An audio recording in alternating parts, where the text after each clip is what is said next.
Here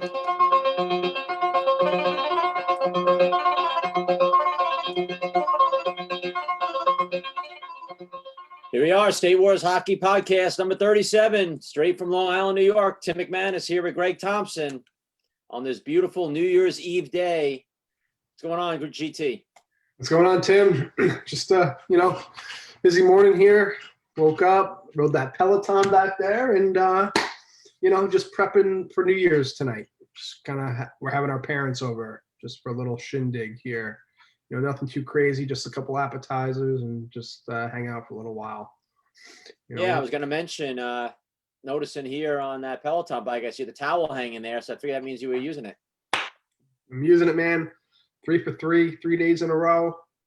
And just keep them, just learning how to, adapt to it and, use the different features and stuff like that. It's pretty neat, Yeah, you got to use the cadence, the resistance, and still trying to figure out everything. Yeah, no. But it's so your numbers on it, you're doing pretty well right away on the bike or whatever. So keep it up. Just got to keep it going. Yeah, that's what it's all about, right? A little consistency and just when I'm not playing hockey, need to do something. So. Before you know it, you'll be Saman Shah on that bike, Now, speaking of Missouri, I know we have a Missouri guest today. Saman Shah is just killing it on that Peloton bike every time I look at it.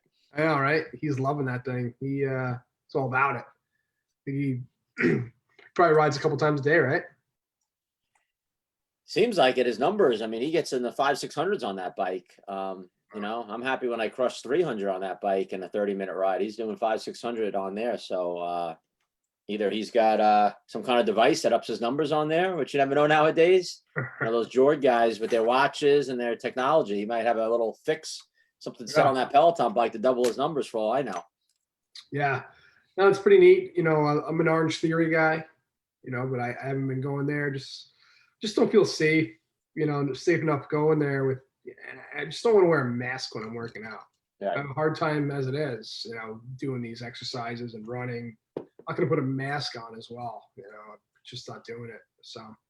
Yeah, I'm definitely not into the mask while working out thing. Yeah. We got a hello here today from Vishal Solanki from India, skating instructor from over there, saying hello to the boys. So we're reaching all ends of the world here, GT.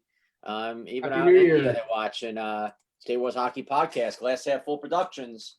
That's we're making great. a difference everywhere, it looks like. Yeah, that's great. Happy New Year, Vishal, and hopefully we'll see you at State Wars one day. 100%. We were supposed to have some India teams come last year, so hopefully, this year, definitely expecting some international flavor this summer in State Wars. I think by the summer, teams will feel a lot more comfortable traveling pretty far. The borders will be open a little bit more, hopefully by the summer, with more and more people getting the vaccine and whatnot. So already hearing from a lot of international teams, so definitely excited for that come the summer, because it's definitely not the same without them. Once we went all those years without them, and now they started coming, and now you feel like it's not the same without them there. Right? I know, right? Speaking of Copes, what's up, Copes? And Bob Nicholson. How you doing, Bob? Yeah, Long Island rapid fire guy. So Andy Copeland, he sent over some pictures. It's pretty hard to see. The quality was kind of small, so I'm doing the best I can here. But, for his Detroit Sidewinders team, they did some championship rings from their, 03-04 wins, was it, Tim? 2014, 2015. Okay, 14-15. Masters 35 and over AA back-to-back champs. Yeah, so, they did some custom rings, and, 5 years later, they finally got them done. I know, geez, that's like, I feel like that's like Dino and the guys getting their videos done at Wheel Talk, how long it takes. 4 years to get a ring done. But yeah, awesome stuff. I'm jealous. Yeah. The sniper guys got to step it up now, Gray. You got to talk to Pete Penicky with your 35 AAA team about getting some rings done. Yeah, summertime we won the one time. I'm one for two. Yeah. So you got here my IIHF, can't really see it. Our World Championship ring, no biggie, 2017. It's not back-to-back ring, but it's IHF. USA Hockey did that for us in 17 after we took on the gold in Slovakia. I know you got a couple in a drawer somewhere. Yeah, I got a couple upstairs, hiding now. I got my college rings, which, we'll talk to George Collins today about, our special guest. our college days, and I do have a double IHF ring as well. So pretty neat. You got Angel Silva wishing us Happy New Year, and Dennis Jelzik first he said I thought he was talking to somebody else at Happy New Year's Gus. Then he corrected himself, guys. Man of many talents, Dennis Jelzik. I'm sure he's on a soccer field or an ice hockey rink or somewhere today. A guy coaches more sports, does more things than anybody I know. So man of many talents. Yeah, DJ, right. we know him, and Copes corrected us at 2013 and 14. Greg, Was I right or back was to I back? wrong? You said 03, so I knew it wasn't that. Oh, I said 03. That was You knew before what I State meant. Wars even started. So You knew what I meant. yeah. So speaking of, we mentioned a little bit about next summer, getting excited. Let's talk about some of the new stuff that we got going on for next year, Tim. Some of the stuff we've been discussing and going over. Yeah, so we won't talk much about the youth today. We'll stick mainly about the adult division, especially we got, an adult team player, Missouri Mudcats captain and specialist George Collins today. Mudsnakes, not the Mudcats. Mudcats, Mudsnakes. Sorry, too many big mud difference. names. He wishes he was on the Mudcats. Missouri Mudsnakes. George Collins on today, a senior AA expert. So we'll stick to me with the men's divisions today. I know a lot of people, you think of State Wars, they think just about the Palma Pro division, but there's so much more to State Wars than the Palma Pro. We have so many great men's divisions. So, this year, teams will be able to wear their own jerseys like last year in the men's divisions. So they'll just pay an entry fee, wear their own uniform, matching uniform. But what we're going to do this year, which is pretty special, is we're going to add two little things to the equation and all the top divisions of it. So 35 AAA division, the 45 AAA, senior AA, the women's division, and the senior A, not the B if it splits. But if you win the upper part of your bracket, we're going to give your entry fee back as a prize. So be a slight money prize in every one of those divisions this year, just your money back. So you'll play for free, basically, if you win the division, and we'll just refund right there their entry fee if they win the tournament. So, and a little extra flavor, a little extra incentive for those guys. It's not Palma Pro money, but it's something there to have a little initiative to win and get your money back for the tournament. And the boys could use those on beers that night, I'm sure, and whatever else they want to do in the loo. So pretty excited about that. And also included with the entry fee this year, we're going to give teams the link to get all their games from the tournament for free. I know teams normally have to pay for that to get copies to have of their own. And we'll throw in all the Palma Pro games as well for free. So if your Missouri Mudsnakes go the whole way this year and win it all, and let's say they played 7 games, they'll get a link for all 7 of those games to have for themselves for the rest of their lives, copies of those games. They could go home and drink at one of the many bars they go to back at home. I know they had a party the other night with the winners car shield the other night. And they could watch these games, and I'm sure George Collins, how he is. He could be sitting there busting balls with the guys about plays during their games. Yeah, Tim. I think it's pretty cool for the guys, and in all these divisions to win some money and win some money back. It's a nice little incentive. But I do like the live stream games as well. I think that's pretty neat. It's funny, this morning I actually reached out to a bunch of guys that I played with in college looking for our games from all our nationals. And, I don't have anything. I don't have pictures. I don't have any videos, and it sucks. You look back, we always tell people, years from now, you're going to want this stuff. You're going to want to look back and check it out. So I think that's pretty neat for the teams to get their games as well. With their you bring up a great point. I always say this in our coaches meetings. With these videos, a lot of people aren't going to want to watch them that day, or even that year. It's not a big deal. But I just played. I know I lost the game. I won the game, whatever. But fast forward, here I am now. I'm going to be 48 next month, which is scary to think. And I wish I had games from when I was a kid, especially. But even in, when I first started playing, men's divisions back in '92 when we were playing in, Norwich or World USA or whatever, USAC. Wish I could go back and watch those games, or even 35 and over when we started. Just anything from the past would be fun to watch, show your kids, or just reminisce with the boys or whatever. Get the guys together and watch.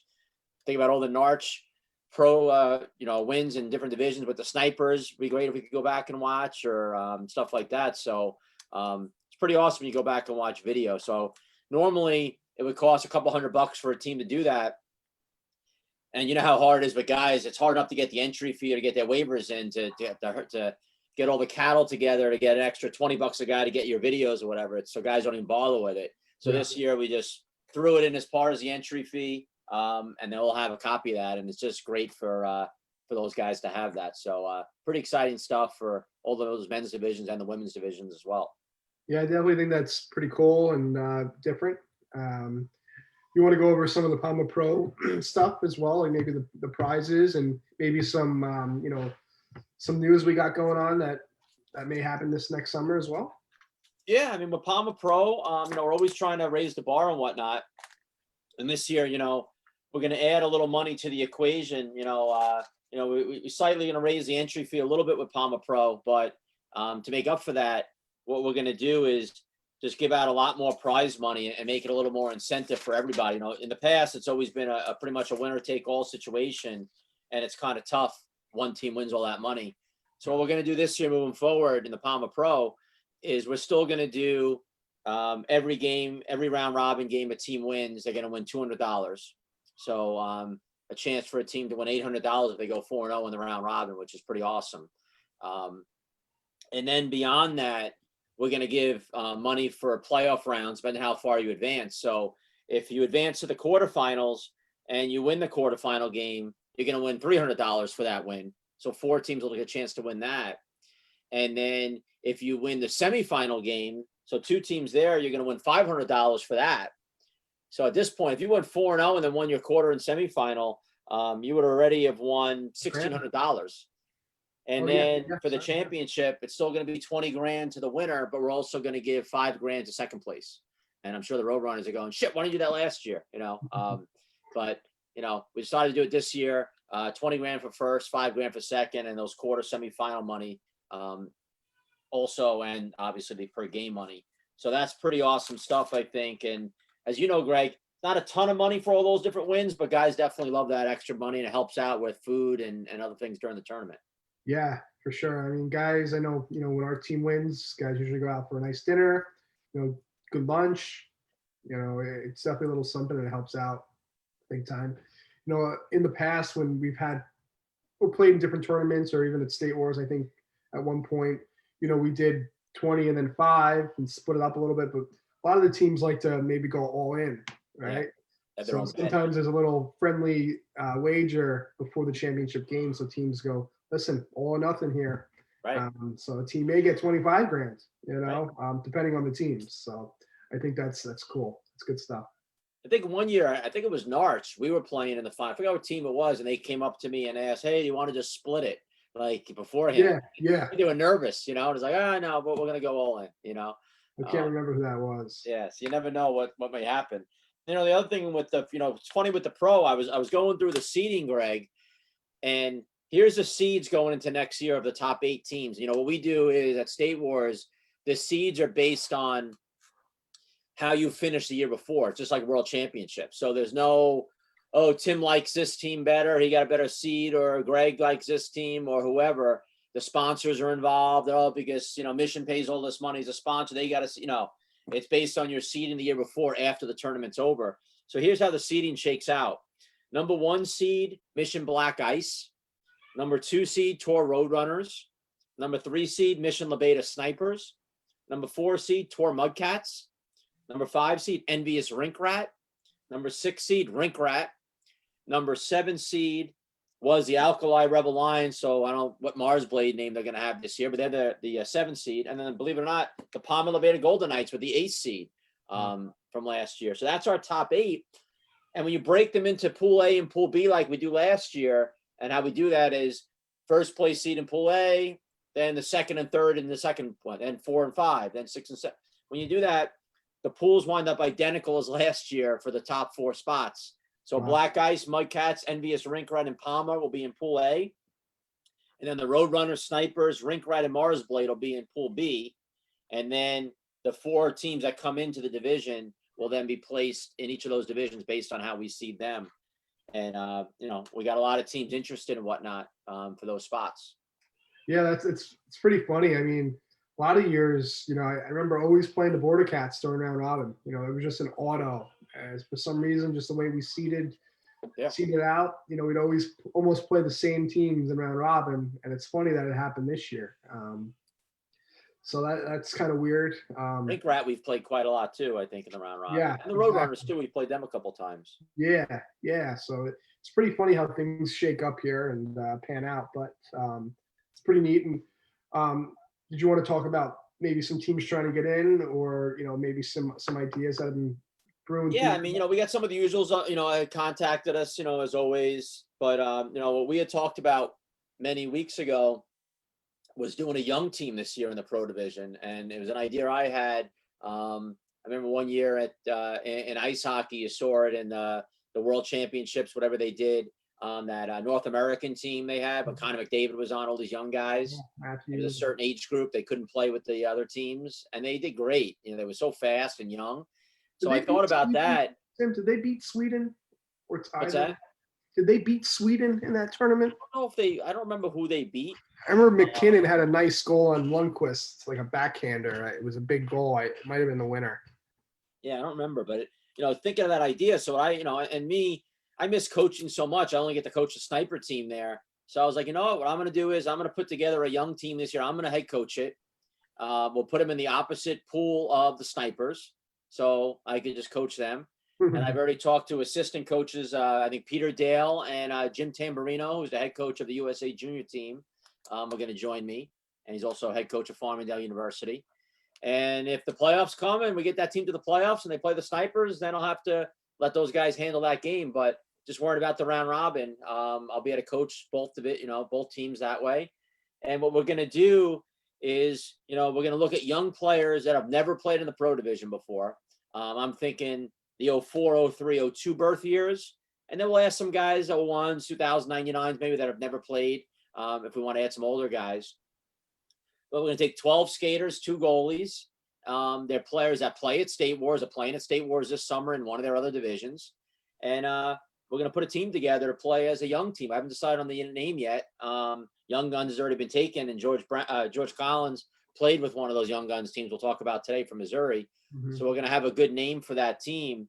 But I'm pretty excited about it, Greg. I think it could be a real fun team, and I think it'll be great for these young guys. The goal for me is to introduce them to that level of play and then almost put them on showcase for pro teams to get to watch these guys and maybe pick them up and get a chance to play on pro teams where they wouldn't have gotten that opportunity because most pro coaches aren't going down and watching the younger divisions in the tournament. I think that's such an awesome idea, especially as a young player, not playing in the division and just looking for a shot to be playing. There's only so many teams in the division, and guys, a lot of teams have their guys.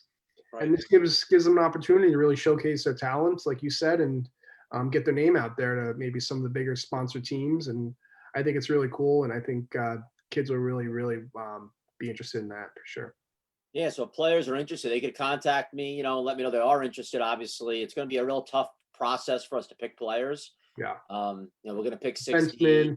Yeah. Exactly. 60, 6 forwards. And so some people will be insulted, I'm sure, but we're just going to do our best to pick players. Yeah. It's going to be a real honor to be asked and picked. So, and then honestly, Greg, we talked about it, watching some teams last year. I won't get specific, but, this may be something we do in the future as well. And when we watch some of these other youth teams playing and we see guys act like knuckleheads out on the rink in their own birth years, those are not guys that are going to be asked to play on a team like this. We want guys that are going to have a good attitude, be real respectful of the division, because it's not going to be a situation where, we're the young kids playing in the pro. We're a pro team then if we're playing, and I expect them to act that way. And the games are going to be called the same for them as they would for anybody else. And they're going to have to be play like men out there. Yeah, no, exactly. And it's a big step for a lot of these kids. A lot of them haven't played at that high level before.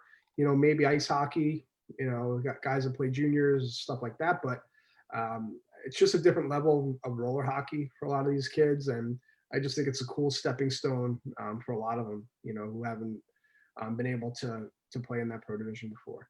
Yeah, and getting some new blood. And we've kind of revisited the same guys a lot with some of those younger, lower spots. I hate to say it, but it's time to let some new blood in there a little bit.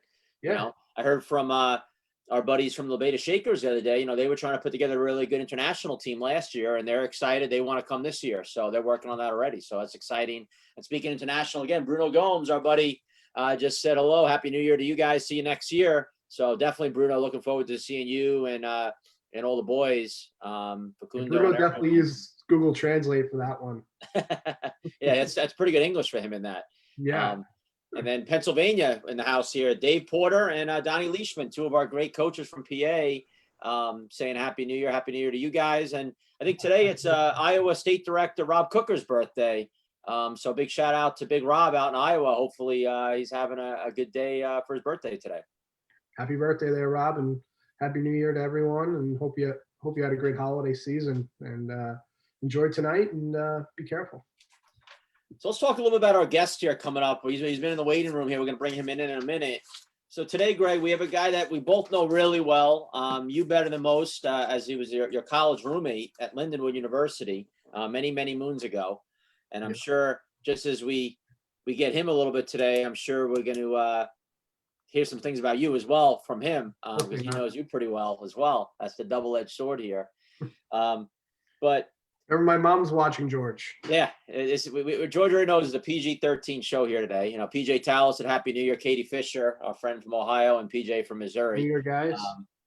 So with George, what's amazing about George, and I want to say this before he comes on, is when I think of someone in the sport who isn't obviously this pro stud, like it's not like we're talking about Travis Noah, Matt White, or someone here, like the most talented player in the world. We're just talking about, a good hockey player. But I don't know if anyone could have been more part of so many different things in the sport of just like an average ability in the game as George Collins. I mean, he's stretched out himself. I mean, this guy has been out in California working with Rinkrad and with Mission and Alkali, and he was on the Lindenwood Lions, and he's part of this Mudsnake group, working for State Wars. He's done so much in the game, and he's not a household name, obviously, to most, but it's pretty remarkable how much he's accomplished in the sport for just, like I said, an average human really in the game. Yeah, and it's funny, we always joke around with him as well. He always gets some decent looking girls too. I don't know how he does it. Definitely outkicks his coverage for sure, and it translates to the hockey side of things, I guess. We used to call him Eddie Haskell because he was just like a kid who always got in there, and George is a good guy. You'll see today, for the viewers who don't know him, he's a character, and we're here for some good laughs today.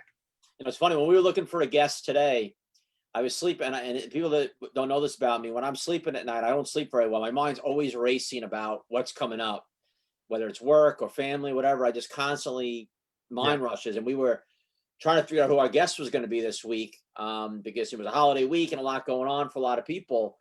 And we hadn't had anyone planned yet. And the other night, I just thought of George Collins. I'm like, this guy's a character. Like, there's nobody funnier except maybe me in the sport. I love the guy.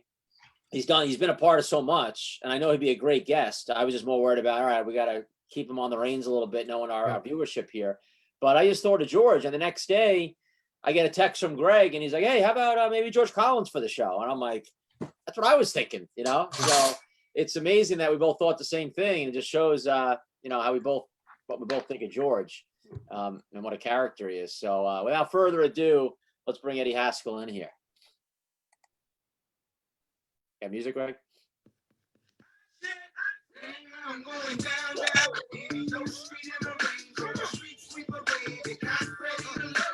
There he is, Mr. Mudsnake himself, all decked out.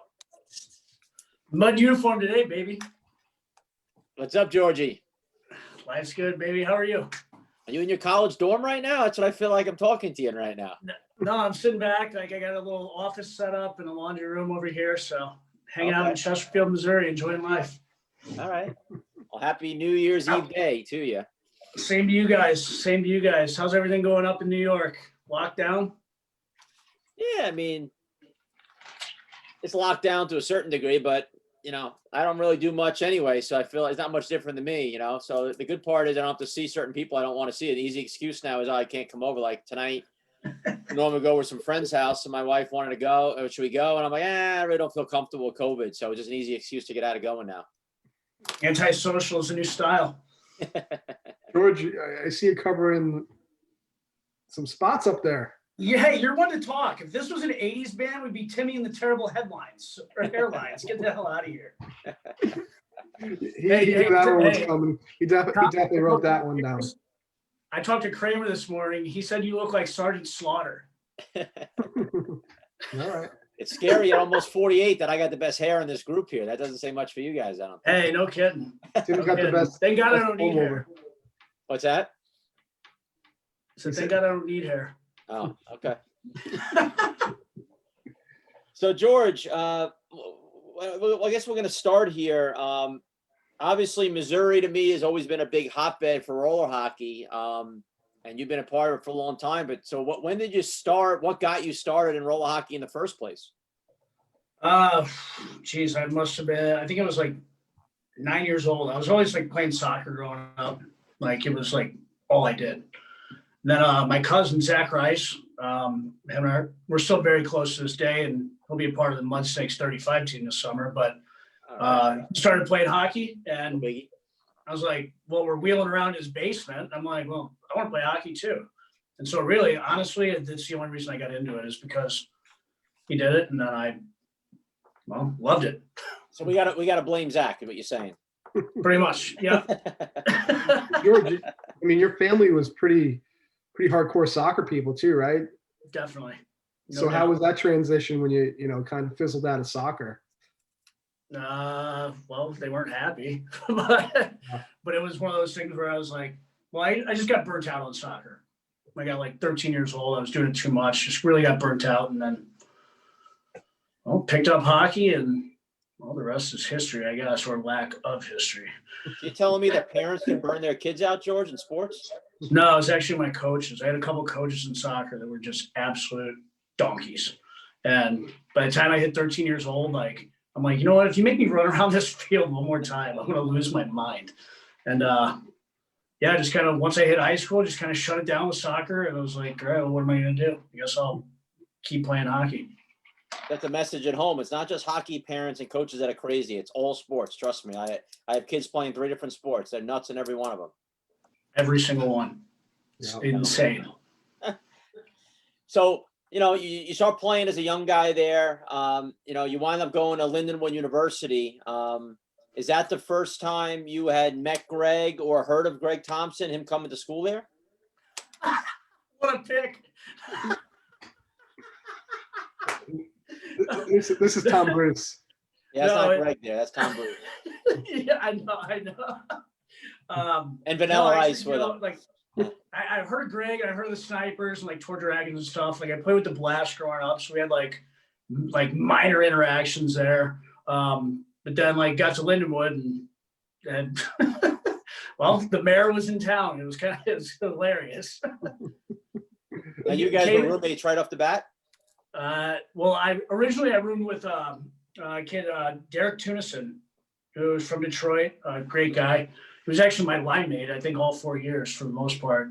But then second semester freshman year, that's when I moved in with Tommy Bruce, and well, that's where everything kind of got a little wild.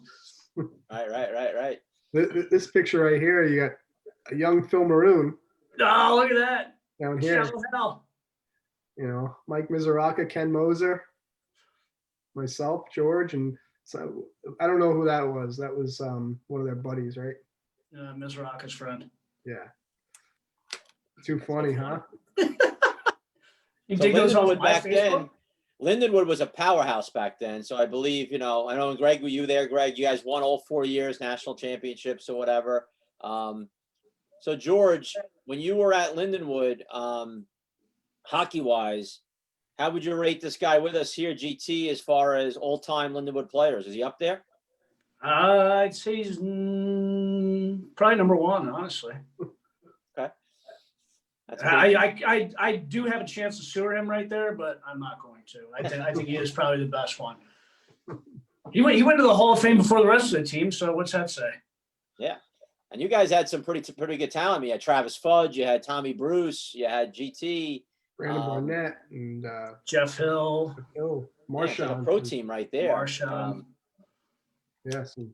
just crazy. And thinking some about older it. guys, Ken Moser and Kozlowski, Yukin, Chris Dave Logan. Kaz. Yeah, some good talent. Kyle Gouge over the years, I mean, you had Mike Enright. I mean, he was 52 on the team, but you still had him on the team with you guys too, right? I remember with Enright, one of the first nights, like I'm at Lindenwood. I'm not going to say what age I was because I think it was illegal when I did it. But we went out, and I'm like, I don't know, just get like Natty Lights. And Enright's like, no, we're getting Ice House. We're drinking real beer. I'm like 19 years old. What is this? Get this out of my face. He was 28 at the time. I remember it was funny. We went out to a bar, back then, we could, with the New York licenses, you could chalk the licenses with colored pencils. And, they in Missouri, they had no idea. So we went out. I'm not sure if George was with us, but with Enright and Tommy Bruce for sure. And Tommy Bruce's now wife was at the bar, and she had some hair going on, and we went up to them.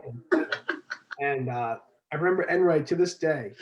He starts playing with her hair, and she like gave him a nasty look, like, "What the f are you doing? Get off me!" And that's when Tom met his now wife, Gabby. So it was pretty funny. Enright. Gabby's a sweetheart. That's crazy how that started too, though. I remember that. Yeah. It's got to be great if you go away to school and you got a guy in your dorm who's old enough to buy beer. That's just a big part. You don't have to worry about it. 28 years old in the dorm. That was the funniest thing in the world. And wild. I remember when what was the RA that came to your room, Greg? And Mike's like, I'm 28 years old. If I want to have beer in my mini fridge, I'm going to have beer in my mini fridge. Well, no, he had a lot of wine up in his closet, Oh, yeah. stored up there, and the RD comes in, RA, whatever, and he's like, "Listen, Mike, you got to get rid of that wine." And Mike looks at him and he goes, "I'm not getting rid of anything, bud." He goes, "I'm 28 years old, bro." He goes, "I can have whatever I want." And Mike would have his cheese platters lined up at night with his wine, and it was pretty funny. It's great to have him as a roommate. Man, that was not me at 28 years old. I can tell you that for a fact. That guy is cultured. Oh yeah. Oh yeah. Just working all those restaurants and stuff. So you guys played at Lindenwood. Obviously, it is a good shot. There's Enright on the top left there. A bunch of you guys at the beach. You remember this day, George? It's blurry, but I remember every single detail. Why don't you get into that a little bit? I remember hearing a funny story with Coach Ron from Lindenwood here. So why don't you tell the story? Oh my God. All right. So we're in Anaheim for national championships our freshman year. And we breezed through round robin. Like I remember the one day we're sitting at the board, like looking at like seatings and everything. And this girl's like, "Oh great, we got to play Lindenwood. They haven't given up a goal yet." And I'm like, all right. So we have the day off. We don't play until I think it's like 9:00 the next night. So RB's like, "Oh, let's pack everybody up and go down to the beach." So being the borderline degenerates that we were, we all started kind of throwing back some wobbly pops at the hotel. And then, we go down to Huntington Beach, and things really escalated from there. It was actually Manhattan Beach we went to. No, it was 100% Huntington Beach. Okay. I lived there. Come on. George lived there. I'm going to go with George on this one. All right. So we get down there. We take this 15-passenger van, and we get down there. And there used to be this liquor store on Main Street in Huntington Beach, right next door to Taco Bell. So we go to this liquor store, get all the booze, throw it in black bags. Then we go to Taco Bell, get cups, and we're just sitting on the beach, just slugging Bacardi all day. Gets to a point where Ron figures out that everybody's, pretty waffled. And he's like, "Hey, this meter's about to run out. George, we go throw some coins in this meter." I run up there, and I'm pretty smeared. I throw about I think I threw like $7 in this meter. I'm like, "Ron, we're good until 9 p.m. He's like, "What?" So then we're all sitting on the beach, and our one old teammate, rest in peace, Nick Perez, he was passed out face down in the sand, and that was him in the picture. Everybody just kind of left him there for a little bit, and then he got up and just marched like Weekend at Bernie's into the water, and everybody's like, what the hell is going on? So long story short, Ron sees this and he's like, all right, everybody back in the van. We are going back to Anaheim. We're getting the hell out of here. We get back in the van, and when we're riding down the 5 freeway, and Nerez, God bless him, he's like, I gotta piss. Gets one of our team water bottles, tore water bottle, pisses in it in the van, opens the door when we're driving down the freeway, pisses it out. Ron is like, what is going on here? He's like, don't worry, I'll get you a mission one, Ron. we get back to the hotel, and Chris Lonis is our captain. He's like, we gotta have a team meeting. So we have this little team meeting, and everybody's just pickled. It's hilarious. At this point, Greg, was this your freshman year? Yeah. Yeah, this is our freshman year. So we're in this meeting, and well, Lonis goes, hey guys, the fact of the matter is we really let Ron down today. And Nerez stands up and he's hammered out of his mind. He goes, no, the fact of the matter is you're trying to hook up with my girlfriend. And it was just like, what in the world is going on here? So then, well, me, Thompson, Brian Coleman, and I think Bruce was with us. Went to Denny's, and the waitress dumped the entire tray of drinks on us. And well, the next day at our game, Ron made, I believe it was Thompson, Matt Novak, Lonis, and I think it was Tunison, made them play the entire first period of the game and sat the rest of the team. I'll be honest. I was on the bench for that one. You were? Yeah. Who played? You were coach's pet. Earmuffs and earmuffs. Yeah. I think it was Novak, Chris Lonis, Kozlowski. So And wasn't in the photo. yeah, exactly. Another person, but yeah. All right. Yeah. So Ron benched the whole team basically for our first playoff game, and Wow. And still Yeah, won like so that 6. and the funny thing is he didn't say anything to anyone. You know, going to the game was just business as usual, and he announced the starters and didn't really say a second, third line, and guys were just sitting there, just got their arms ready to jump, and he would say, guys would try to jump off the rink, and he'd say, no, stay out there. And then guys would also, he'd be like, no, stay out there. Who are you guys playing? I think it was either like a Cal Poly team or something like that. Maybe Rhode Island. I don't think it was Rhode Island. It was somebody from the East Coast. I don't remember who. Yeah. I know that we won handily. I was gonna say, it'd be interesting to see if you guys were losing 1-0 if Ron would have stuck with that. You know. He probably would Probably have. not. I think he would have. I think Really? he would have. Yeah, I do. Yep. Yeah. So yeah, that I was actually did that one time. I remember we were in California also for Airs in '99. I think it was '99, whatever year it was. yeah, that's what it was. Yeah. And our junior team, we were at the hotel and we were going to the rink to play. And 2 of the guys on the team, we had 2 cars. We had rented this van for everybody, and then me and the other coach had a little convertible we had rented. So one of the guys like, hey coach, can we take the convertible to the rink, whatever? And I'm like, fine, I'll let you 2 guys go. It was Jimmy Turilli, Greg used to play with us, and Reed Ashley. Remember Reed? Yeah. They take the car, and we get to the rink for the game. They're not there yet, and they left before us. And I'm like, where the hell are these guys? And now I'm getting worried that, you know, they got into an accident, whatever. And sure enough, we're all in the locker room getting ready. And about 5 minutes before the game, they walk in like nothing with like a Slurpee or whatever. And they're just kind of smiling and just sit down. And I don't say a word.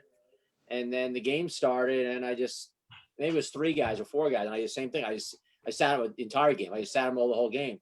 And Grant, I knew we were going to win the game anyway. And Jimmy was one of our better players, but you know, it'd always be interesting to see if the score was, if you're losing at the end. Well, you only did for the first half, you said, right? First couple halves. Okay. First 2, because it was 3 periods. First 2 periods? Yeah. I think it was only the first period. Okay. So I know Novak, he couldn't skate that long. Not Kyle Novak, Matt Novak. Right. So George, I know you wound up moving to California eventually. Was that trip there your first taste of going, I might want to live here one day? Pretty much.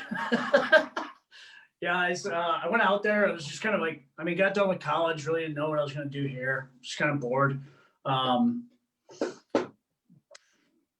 But decided, hey, you know what? I'm going to move out there. I talked to a living legend, Rob Laurie. Started working at Goalie Monkey with him. Did that for a little while, and then Nick Dowling, after the change over at Rink Rat, offered me a position there, and did that for a little bit. And yeah, I mean, it's good times. Working in the industry can burn you out on the sport. I will say that. Kudos to you guys for wanting to stay involved, because it burnt me out big time having to be at the rink that often. Yeah, it could be a grind. I mean, how many years did you live in California? 2 years? How long were you out there for? I was there for just like 4.5 maybe. Not that long. Close. Yeah. George was couch surfing for a while too. I did. Yeah. One of my best friends, Stephen Campbell. Yeah, you think of all these places. You worked at Rink Rat, you worked with Monkey, you worked with, and you did stuff with the Mission guys, right? I mean, you were in my favorite ad of all time. Actually, my second favorite. There's one with these yoga. One with you? The yoga girls. One of my favorite of all time. But there's a second one with George that I know Greg's going to pop up, that you did an ad with them. So you worked with all these different companies out there, which is, pretty impressive. A guy from St. Louis going out there. And like I said, it's not like you're going out there saying, hey, I'm Brett Hull, I'm coming out to work with you guys. There's a normal guy. You go out there and here's this ad here. So let's talk a little about this ad, filming this ad. Where was it? What was it about? And I just love it. That's George there, obviously, with the sunglasses on. It was, so we're at Newport Beach. Literally, Nick Dowling used to live on, I believe, 19th or 20th, and this blacktop where they play hockey there every single Saturday. It's been going on for like 30 years now. Yeah.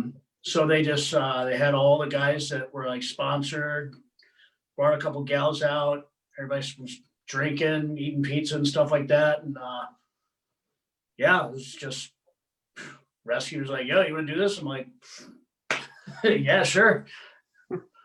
So was that improv there, George? They told you to do that. The guy goes, roll through here, give some high fives, and give us a knee bend and a woo. And I'm like, all right. Well, worked. My modeling career was over that day. That's for damn sure. I've been to that spot over there. I mean, I've been to Nick's house back in the day at Newport, great spot there. And those guys, I mean, it's amazing. They have now that Pro Beach Association on Instagram. Anyone that doesn't follow that, you can check it out. It's pretty funny. But it's pretty. That's gonna be pretty fun hockey out there, huh? Yeah. When I used to live there, I used to go out there every Saturday. And to be honest with you, I miss it. And well, me and Tommy Bruce have kind of tried to duplicate it here in St. Louis. Definitely not the scenery. Is that the Men of the Big Canoe? Is that what that is? Men of the Big Canoe. Yes, it's there's this park in St. Peter's where it's like it's set up for hockey, but it's like a ravine. So there's grass on each side of it. So like the ball doesn't go anywhere, like unless you really rifle it. But yeah, we set up some trash cans. We do that almost every Saturday. It's like me, Tommy Bruce, like Jack Combs, Charlie have come out before, Pat's come out, Joel Herr. It's like a poor man's Pro Beach, I guess, considering what that other place is like with the girls skating around, I'm sure, in the water and the beach and everything. The only sand we got is that there's a miserable sand volleyball court at the top of the one hill. That's about as close as we get to the beach. Right. Now, where'd you guys think of a name? Is that appropriate? This was all right. So Tommy Bruce, we start this game and during this like pandemic thing, I'm sitting here and I'm like, and obviously Campbell's one of my best friends. So I'm like, we got to come up with something. Let's do like a short design or something. Let's find a way to get this guy some money, So Tommy Bruce is like, all right, we got to think of a logo. I go to bed. I wake up the next morning and I have a text from Tommy Bruce and it's Men of the Big Canoe. And it has something, it's this name Missouri stems from, it's basically Men of the Big Canoe rowing down a river or something like that. And I'm like, oh, that's awesome. Now we just got to find a logo. Text me back literally 20 seconds later. And it's this logo of an Indian in a canoe rowing down a river from like a children's coloring book. And I go, it's perfect. We'll change that oar to a hockey stick. We're golden. And yeah, we just kind of ran with it from there. And we've had a couple good Saturdays. We go out there and have a couple beers and play hockey for like 4 or 5 hours. I don't know if Cancel Culture USA will like that logo, but I'm worried about it. That's why I'm not going to say where I work in this interview, because I'm not trying to lose my job. you're gonna lose your job over the Men of the Big Canoe free skate on Saturdays. No, I caught myself. I almost said the S word there. That's all right. Well, we swear once in a while here. So your first year, George, at State Wars as a player, you played on that 85. Oh, where'd you get that picture? I've never even seen that one before. I thought you were gonna pull up the one from tryouts. No, this is the one. It's your tryout one is still on the website, and you go to your stats. But it's funny, like I told you last year when I was looking for some photos of you, either the camera doesn't like you, or I just don't think you have the puck a lot, because this was the only picture I was able to find from 06. This is 2006 in Bensonville, the first year you played at State Wars. You didn't play in 05, but this was an 85-83 division. You're an 85, so you're a first-year player on this team. Pretty good team. Travis Fudge, Robbie Carroll, Jacob Shepard, George Kyle, Nick Sirigus, Jeff Hill, Josh Mateo, Eric Cantrell, Bill Scalise, Matthew Wilson, Brian Coleman, David Garland, 2 old-time players in net there. But that's a good player Mateo was, huh? Yeah. We talked He's about that nasty. today. We talked about What? that today. Missed that guy. Yeah, he was phenomenal. He could skate. Really good. He was a sniper for a little while. There's actually, Greg, I think he passed the puck 4 times in that entire tournament. Mateo? Yeah.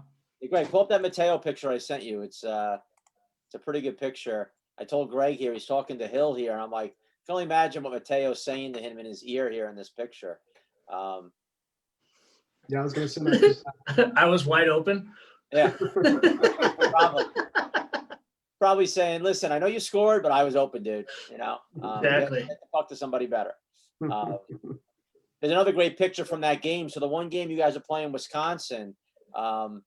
So this is you guys. Yeah. You guys won the bronze medal that year as your team. We'll go back. Wait, do you have that picture of the Wisconsin pictures, or I have them here? Yeah, I'd have to pull it up. Hold on, I can pull it up. Hold on a second. Yeah, so this was bronze medal, Georgie. You guys took the bronze that year. Look at Cantrell. That's when his Nugget nickname came out. What a bunch of mutts. Dave Garland. Gargoyle. Now he's a professional softball player. Dave Garland, Greg, one of my favorite sniper stories of all time. I'll tell another day about Dave Garland. Yeah, I'm sure we've said it before on the podcast. I know exactly what story you're going to tell, and it's unbelievable. The Wheels one? Yeah. Yeah. Here's a good shot here of our buddy Andy Cripps. You guys are playing in Wisconsin. Look at Andy Cripps just get plastered in the boards here. By Scalise. Just got destroyed there. Oh my God. And here's another good one I found from that game. Hold on here. Our other buddy, a friend of yours from out in California. I don't know what he's doing in this picture. I don't know if Greg said maybe he was trying to avoid a puck, but it's a pretty funny shot of Vinny Free here. Vinny Free. I can't believe. I think I remember this distinctively. He was walking out of the rink the one night after a game, and his hair was already gelled. He was wearing white pants and white loafers. I just looked at him. I go, "What the hell are you wearing? And how'd you do that in the locker room?" Right. And he's the guy who takes his helmet off and his hair is all done already. Yeah, no doubt. They threw him out of Wisconsin. He was too good looking for that area. This picture, the Travis Bokina podcast. So Travis was playing with Connecticut out there, and you, as JP Susko, Greg Pantaleo, and Tommy Bruce, definitely heckling teabags out there. We were I don't remember who sent me this picture, but I got it like, I think it was like probably 6 to 8 months ago. And I about wet myself laughing. Yeah. We're screaming tea bags at the top of our lungs for his entire game. That's hilarious. It's a We great. all had hair then. Oh yeah. Yep. Me and Susco don't. So George, that was your first year playing, like I said, at State Wars. You know, and you played almost every year. You know, you missed a year or two, but you know, in 07, your junior team won the gold in Illinois that year. Also at Bensonville, you had a pretty stacked junior team that year. You know, it looks like out of all the years you played, Pat Maroon was like your lucky charm. You've won, Shocker, eh? yeah, you won 4 gold medals with Missouri teams at State Wars: 07 junior, 08 senior, and then 15 and 18. And 3 of those 4, Patty Maroon was on the roster for with you. So definitely doesn't Just hurt. luck. What's that? It's just luck. Yeah, it doesn't hurt having an NHLer on the team. And then here's a good shot of you here. This was one year you actually played in 2013, the Elite AAA division with the Missouri Young Guns team coached by Joe Cook. So how was it that year? Now, normally, like it's your team, you put it together, your guys. Obviously here, this is more, they had their own group together. What was that vibe like playing with these guys for a season? Basically all those kids are nasty. I was Joe's charity case. Obviously, I was the only one of drinking age on that team, I think. Right. And can I just speak on Corey Kettler's mullet in this picture? Oh my God. Yeah. Yeah, no, skating with them, it's awesome. I mean, Joe, guy's like almost second father to me. I talk to him all the time. He's always helped me out whenever I ask him.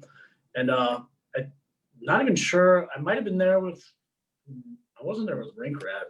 I don't even know what I was doing there, but he's like, Maybe you play with us? I'm like, yeah. Oh, I was working with you guys. That's right. Yeah. He's like, you want to play? I'm like, yeah. It's like, I'll be a grocery stick, but I'm a good locker room guy. Right. Like, all right.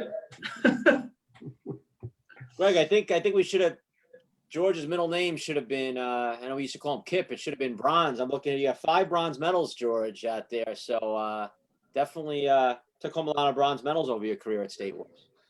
No, not that year. No, not that year. Eyes That was closed me and shooting the everything. puck. That was a good year. I remember that year when you guys wore the sweatpants and everything. That was 2015 back home at St. Petersburg. We'll be there summer. And I remember you guys playing Pete Messina's Illinois team in the finals. And they gave you guys a pretty good run, considering your team was pretty stacked. It looked like you were about to fall over there. Yeah, not surprising. No, but that was a great look. I know you came up with that look. You and probably Phil together talking about the sweatpant look and whatever. Definitely a great look, and definitely a great year you guys had that year, winning the championship in that senior AA division.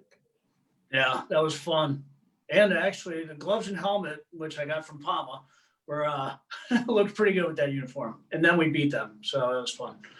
Yeah. But our team was loaded that year. A lot of good guys on there. Obviously, Pat, Brian Sharp, absolute animal. He'll be back playing 35s with us this summer. But we had the best coaching staff in the league that year with old Crazy Kramer, Tommy Bruce, and Mark L. Oh yeah. You guys now, the Mudsnakes, you guys pretty much started with that group in 2014 is when the Mudsnakes really came about. You guys won the bronze that year, then the gold the year after, then the bronze. Then you guys didn't play for a year in 17.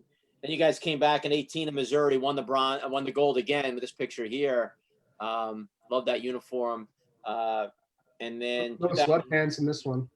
What's that? No sweatpants this year. No, I wore them. No sweatpants this year, that's for sure. And in 2019, you guys didn't play, but you were back last summer. You had a real good team, and you guys lost in the championship to your big adversary, CarShield, the other Missouri team in the championship.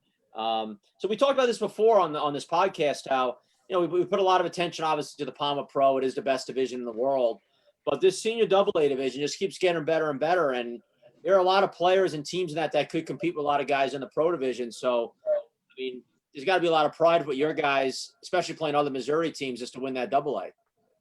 So I love it. It's the rivalry we have with CarShield. It's perfect. And it's actually great for roller hockey around here because it draws a lot of eyes to the game. There's a lot of people that literally have no idea, like, what's going on with, men's roller hockey. That, like, during State Wars last year, when we're in Indiana, they're like, oh, they're cheersing to shots and sending like, oh, let's go Mudsnakes. I'm like, what in the world is going on here? But yeah, it's we love beating up on the other Missouri teams, and hopefully this summer we get a little revenge on Carshield for last year. And I look at these other teams though, George, Nick Okada's, Rhinequist Express team in Ohio. You look at that Lebeda Devils team, New Jersey. Foxy plays with them a lot.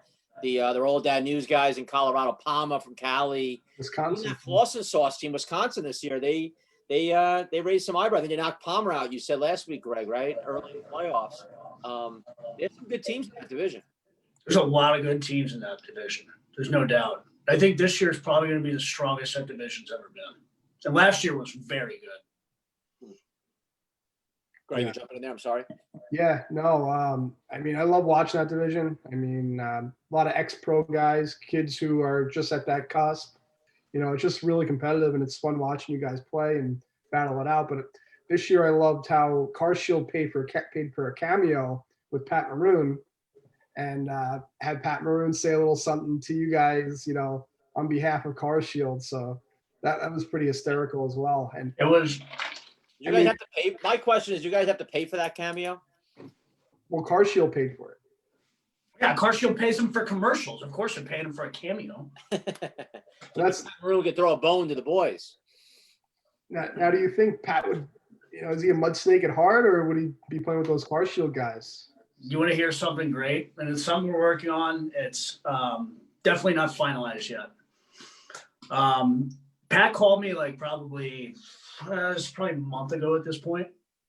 And he's like, I got an idea. We're going to do a St. Louis only Carshield versus Mudsnakes $15,000 game. Let's do it. He's like, everybody puts up $1,000, winner take all. I'm like, all right. And he was like so stoked about it. And we started like putting rosters together and everything. And I talked to Nick, and we're going to try and figure out a time to do it right after the NHL season, but it's definitely a possibility. And what team was Pat on in that discussion? Okay. All right. He's in Carshield signs his checks, but he doesn't have to back check when he pays for the Mudsnakes. Well, he's never played with Carshield at State Wars, right, Greg? He's only been in a Mudsnake jersey there, so I consider him a Mudsnake. Yeah. Totally. No, it's bloodline. Phil, he's been on the Mudsnake ball hockey Justin. team, maybe that softball team. He's been on all these Mudsnake teams, and you guys are trying to take overall spot. I think Kramer's starting a Mudsnake pickleball team. The Mudsnake softball team is one of the funniest things you'll ever see in your life. So if I was able to send some of the videos from our, from the dugout, you'd laugh your ass off. We got Joel Herr wishing us a happy new year from Missouri, and Dave Zarum, our buddy from Michigan, saying he loves George. Happy holidays, everyone. Coach Z is the man. We got another guy, Dustin, asking, could someone please explain the meaning of the mud snake? Unfortunately, that's just not something we're going to get into today on this family channel. But that's what your wife always says. This is a family event, George. Yeah, exactly. Like, yeah, this is a family podcast.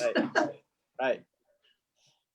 Phil Maroon chimed in that Pat put up 5K on the board if we beat Carshield last year. This is true. All right. Well, we fell just short. Maybe he'll double it this year. A lot of pride up there. No, I want to see if the Lightning can win again with Kucherov on the DL this season. That's going to be Patty Maroon's going to have to step it up big time this year to take Kucherov's spot on that power play. That'll be fine. Pat's going 3 for 3. I'm calling it. All right. First one in history. I like my New York Rangers this year, Greg. Yeah, they're looking good. A lot of young studs, and they got a solid lineup, man. You watching Yeah, championships, George? Yeah, almost every game, actually. What do you think? I think that Stutzel kid from Germany is going to be a superstar. I think he's the best player in the tournament. Bowen Byram's second best. Who's second? Bowen Byram, a defenseman from Canada. Yeah. I told Greg last night about that Stutzel kid. I go, if Lafreniere is better than him, I go, I'm feeling pretty good about the Rangers right now with him in the future. No kidding, right? Yeah. Like they get like it's just such an effortless like movement from him. Like it's like if Lafreniere is better than him, like damn, like how good is Lafreniere at that point? Like, Right. And he was an Yeah, no-brainer first pick. Germany clinched the quarterfinals the first time in like 16 years or 15 years or something stupid like that. And obviously, yeah, they almost blew it. Yeah, they were up big, and then Switzerland came back. Yeah. So pretty So cool. Greg, when I think of Carshield, Mudsnakes, and like these teams from Missouri, there's a ton of men's teams, that play. And this summer, obviously, in St. Peter's, we'll have a ton as well, more than ever. When I think of state wars and just what the whole concept of state wars really is, representing your state, pride and honor, playing with your buddies from home, showing you're the best, local, whatever. These guys like exemplify all of what state wars is, and it's so awesome for me to see it at the senior level. You're going to get it from the kids and whatnot, and the parents get so involved.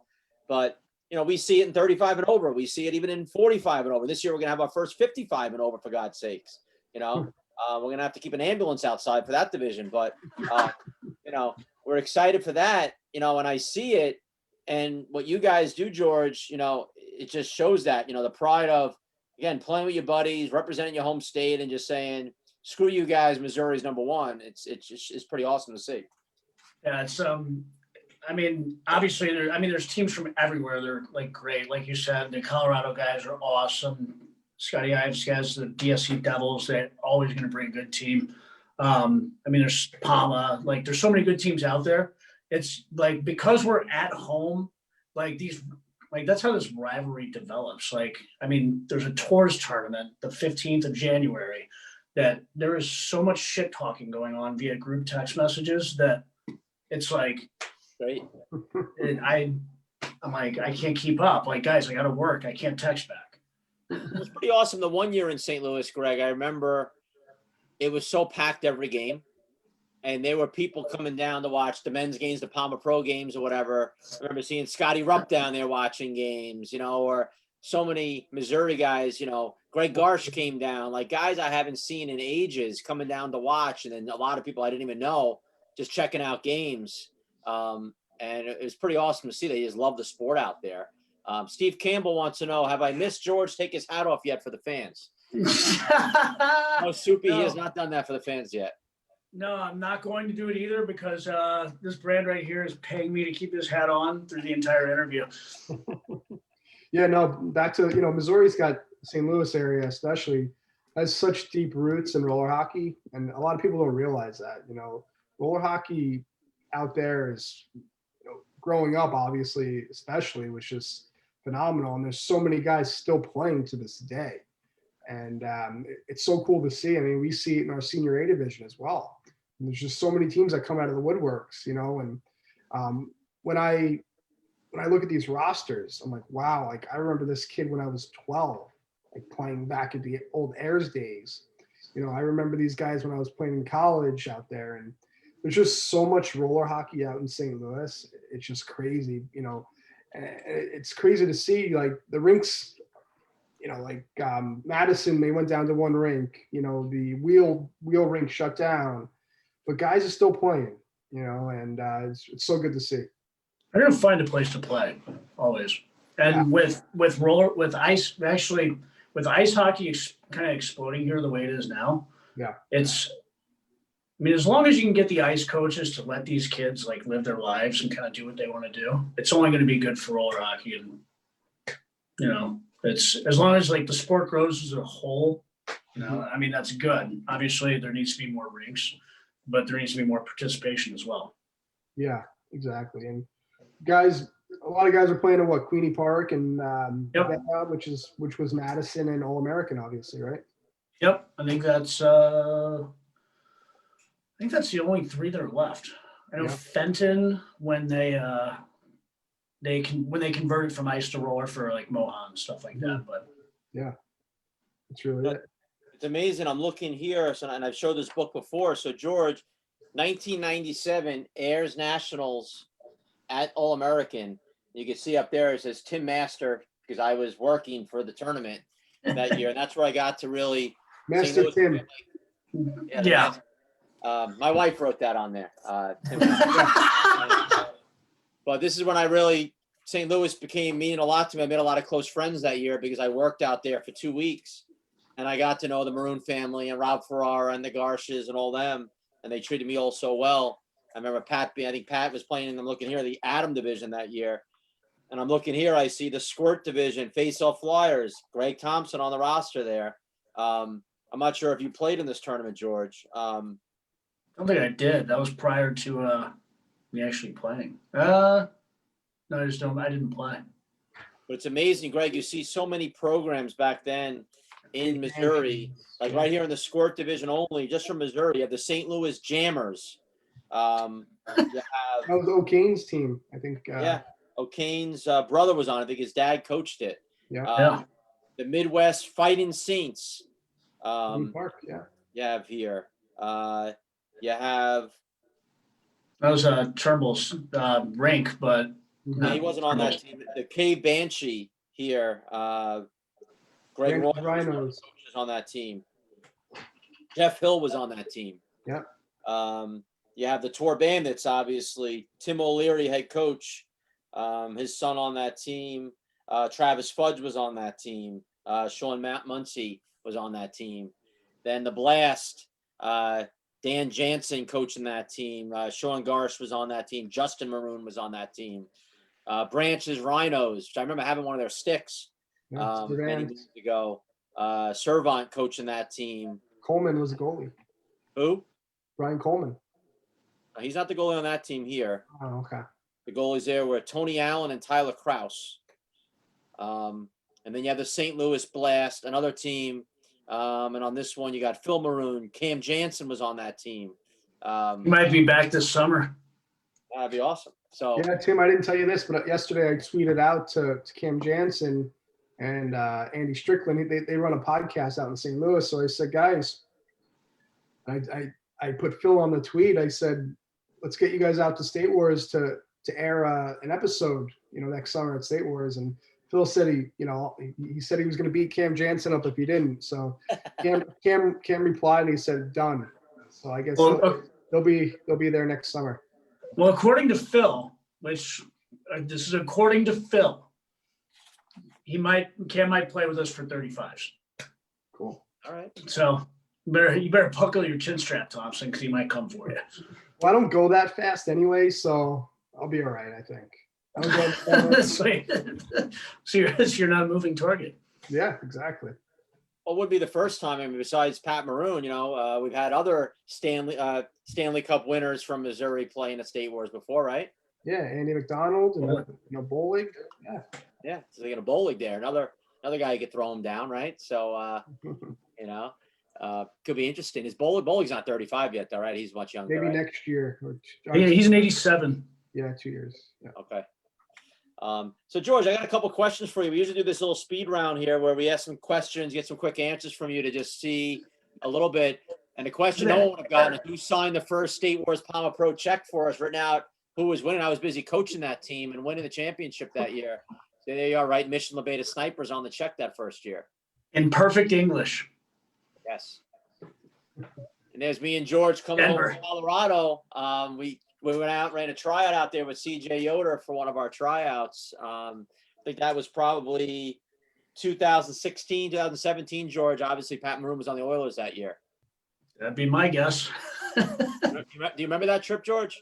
I do remember that trip. We had a good time. You remember what the funniest part of that trip was in our hotel? The neighbor. Yes. So, Greg, George and I, we shared a room, and we wake up one morning to get ready to go to the rink, and we hear some moaning and stuff going on from the room next door. And I'll keep this as clean as I can. And some stuff's going on next door with a couple, and you hear, ignore it for a minute. Then you take a shower, you come out, it's still going on. And now we're like two creeps with a glass up against the door. But what's amazing is we came back from tryouts and they were still going at it when we came back, and it was like 8 hours later. I was Came gonna back send and I'm like, a bottle of wine to the guy. Brazzers.com. Yeah, we were gonna send a bottle of wine to their room just to. I wanted to see the guy in the lobby just to give him a fist pump. It was like an all-day marathon, so it was pretty funny. It's funny you still remember that. That was hilarious. I think George fell in love that trip for the 100th time. Because, you know, I had to hear about that the whole trip. Of course. Now George is, you know. But Yeah. then you had some great experiences last summer. Obviously, Pat Maroon winning the Cup back-to-back brought it back to Missouri. So here's a great. I always think of a bunch of dolphins waiting to get fed when I see this picture, Greg. But you see Kyle Kramer there, you see George, you know, you see no hat on there. You get a good shot of him there, Soup. And there's Pat right there at the bottom. I never realized that Pat was in that picture before. Yeah, there's Cam bottom right. One of our friends, Gary Gardner, right next to me. I think I almost drowned in this picture. Can you touch bottom here, George? Or are you doggy paddling here? Absolutely not. I was trying to steal a noodle from Kramer to stay above water. So it's deeper than you can't stand up there. Oh, it was an actual lake. Oh. Yeah, we You were get on Pat's shoulders there. Pat was on another level that day, and rightfully so. He deserved it. Go That's ahead. Andy. That's Andy Mark's front row there. The glasses, yeah. Yeah, Mark L, great dude. Mark L. Yeah. Crazy. Chad Larkowski, Rimbolo. Yeah, we had a that was a day.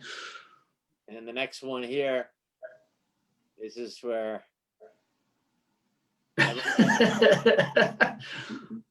now is he pouring out extra lake water there, George, or is that actual beer there coming out? That was all beer. All right. If that was, I don't think anybody drank water that day. That's a great pick, though. That had been some fun day, and it's really great of Pat to share all that with his buddies back home.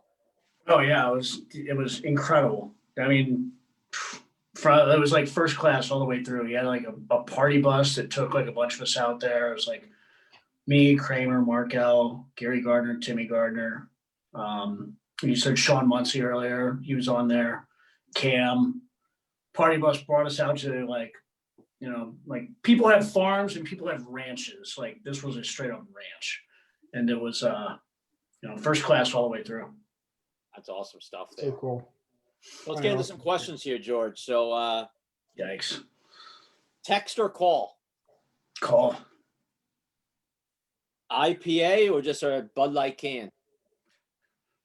Bud Light can. Missouri or California?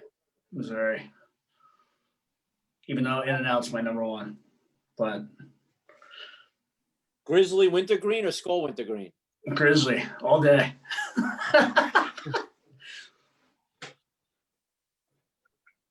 In-N-Out or Lion's Choice? In-N-Out. 100 out of 100 times. No question. Beach hockey or Men of the Big Canoe hockey? Oh, I knew you gave me a good one there. You know what? I think we go a little bit harder at Men of the Big Canoe, so I'm going to go Men of the Big Canoe. So if you took an all-star team from Men of the Big Canoe and the all-star team from that beach hockey, and you had to play the beach hockey rules, who wins that game? Well, it's like taking a roller hockey St. Louis team and taking it to an all-star California team. But then outdoors, the ball, the whole way you guys play, the way they play out there, it's a whole different game, right? I don't know. I will tell you this. I mean, they play with like nets and a goalie. We play with a trash can. It's a little bit different. But I will tell you this. I have never seen anyone stick handle with the ball like Jack Combs. If he's out there, I'm going to have to take us. Who's the best player out in Cali out there? My guess is either Junior or Ethan. Travis No's been playing a lot of that lately too. I see him flying around out there. Yeah, he's always buzzing out there. We don't get the same press that they get, but I think it's comparable. And we shoot on trash cans instead of open nets. Next question here: Soupy or Sully? Come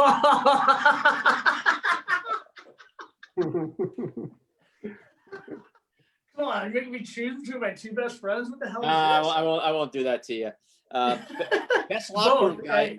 Who's the best locker room guy? Let him eat. Who's the best the locker shirts room guy we you played with? Best locker room What? guy you played with. Best locker room guy I've ever played with? Phew. Phil. Complete psychopath, but gets the job done. Now, everybody you've played with in your career, Lindenwood, back home, Missouri, out in California, wherever you played, take everybody in their prime. If you had to put a team on the rink, 2 forwards, 2D, and a goalie to win $1 million, who's your team? And you can't put yourself out there. No shit. One forward's Matt White. Actually, you know what? It hasn't not been playing anymore. I go Matt White and Dakota Eveland, forwards. Wow. Might have to retract that statement. Actually, now I'm thinking about it. These are the guys you want to drink with. These are the guys you want to win $1 million with. Remember. No. Oh, in their prime. Let's go Whitey and Garsh. Defenseman. Thompson. It's like Greg sitting there going, "You better pick me, mother." I didn't know. Seriously, Actually, I would Linda's take saying, "You better Thompson. pick my son." What? Linda's at home going, "You better pick Greg." No, all the time it'll be now, Thompson. You know what? I'll take Thompson and I'll take Tommy Beano's on the back end there. The duo. Wrong. Tommy Bruce. Yeah, I'll go Tommy Bruce. What about in net? Reds. You No got- doubt. Greg, what do you It's not even think? a question. What? Whitey, Garst, Thompson, Bruce, and Reds. Not a bad line. You almost picked a sniper team for Palmer Pro this summer. In our prime. Shocker, eh? So why don't I play with it? I've never played with any of these younger teams. Like, what am I supposed to do? Now, Except for George, the young guns, not even young anymore. when you're at State Wars or watching from home, I know you check out a lot of the Palmer Pro. Who to you is the guy that just takes you out of your seat a little bit? If there's a guy in the Palmer Pro division right now that you say, you know what, this guy is so electric to watch play. Who's that guy right now, currently in the game for you? Shane Fox. In Fox. Yeah, he absolutely. I mean, just he skates fat 1,000,000 miles an hour, and well, playing against him last year in AA, he about murdered us the first game, and Oh, Yeah, he it was- turns it up. He's Yeah. got to control out yeah, there. yeah, he always gets people buzzing, and yeah, I mean, kid's nasty. Him and DiMartino is very good.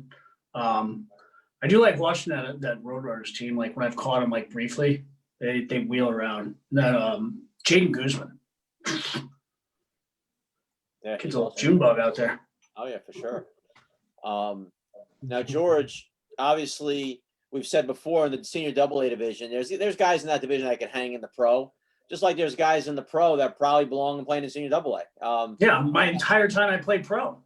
I mean, who do you, if you see a guy playing in AA that's not playing in pro, who's the guy that stands out to you in AA? You go, you know what, this guy could be playing in the pro division. Who would that guy be to you in the AA?